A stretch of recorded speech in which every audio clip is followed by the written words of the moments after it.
then John Foot. My name is Stan Mark. I'm Senior Staff Fraternity at Asian American Legal Defense and Education Fund, same office that Margaret Fung is at. I'm here today to submit my testimony and also the preliminary findings criticizing the draft environmental impact statement of the East Village and Lower East Side rezoning proposal. And I'll be submitting the final report produced by the Center for Community Planning and Development at Hunter College by August 25th. I'm incorporating the following findings into my testimony. The DEIS does not address the disparate impacts to Asian, Hispanic, Black, and low-income residents. We have some maps here, and we will turn them around so that the audience can see them too, but I'd like the commission to take a close look at them. Unlike the maps that you have outside, these are higher resolution. They're not necessarily just census tracts. They are maps that give you a better idea what the rezoning is about and how it affects people in the Lower East Side and Chinatown.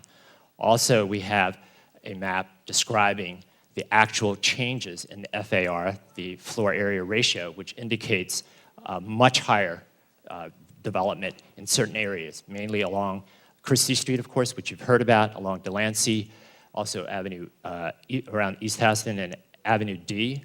So those places have been upzoned dramatically. In some instances, like Christie Street, the height is now 140 feet.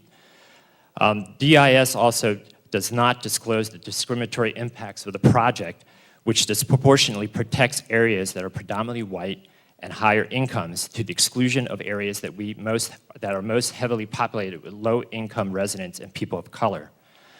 DEIS lacks a detailed assessment of indirect residential displacement due to the rising housing costs, both inside and outside of the proposed zoning area. The DEIS also fails to disclose the discriminatory impact of the rezoning on populations outside of the rezoned area. By limiting the secondary study to only a quarter mile, the DEIS draws inaccurate conclusions about existing trends and development pressures throughout the areas. Likewise, the study area should not have been analyzed as a whole, but by rather sub-areas, as was done, though inadequately, in the neighborhood character chapter of the DEIS.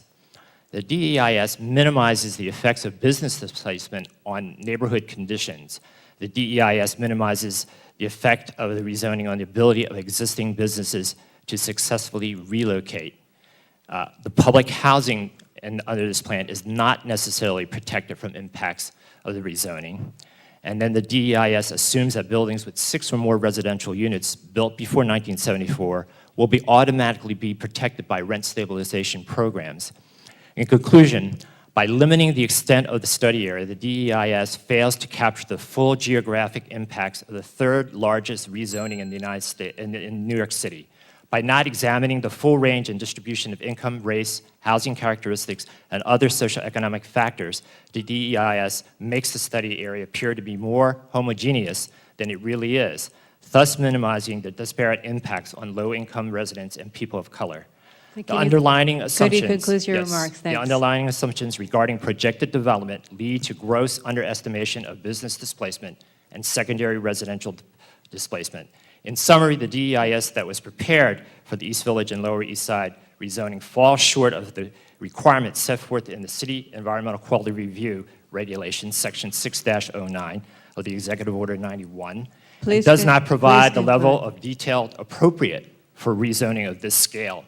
This proposal should be rejected until a more thorough environmental review has been conducted. Thank you. Amanda?